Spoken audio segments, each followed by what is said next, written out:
2022, we saw the highest number of opioid overdose deaths in our nation's history.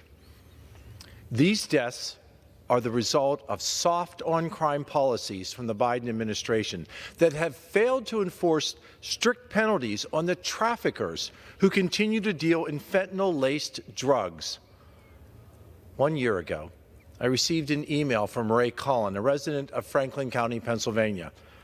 Ray, along with his wife Deb, had raised their children in Pennsylvania's 13th congressional district. Ray told me a story about his son Zach, who had been out with his friends, and Zach was sold a combination of cocaine laced with fentanyl, a deadly poison that took Zach's life. Zach was a victim of fentanyl poisoning that night.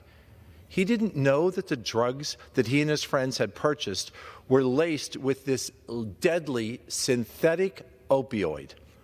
Because of how lethal fentanyl is in small quantities, it has become the leading cause of death of Americans between the ages of 18 and 49 years. Earlier this year, I was honored to be joined by Deb and Ray when the House passed the Halt Fentanyl Act. This legislation would permanently classify these drugs as Schedule I narcotics and impose strict penalties for those who are caught trafficking these deadly poisons.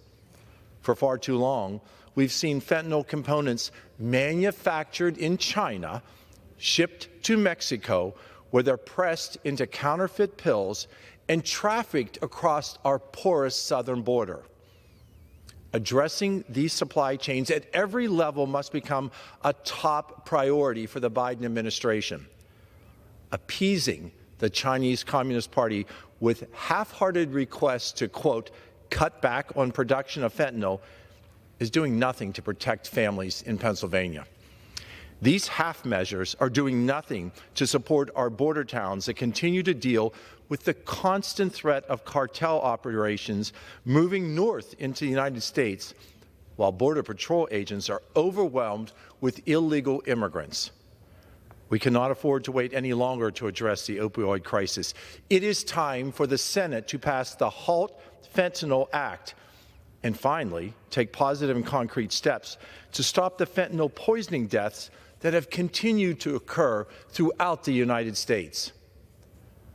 During this holiday season, we remember families like the Cullens who have borne the brunt of these policy failures. We pray for them and we hold them in our hearts as they prepare for another Christmas without a loved member of their family. Thank you, Mr. Speaker.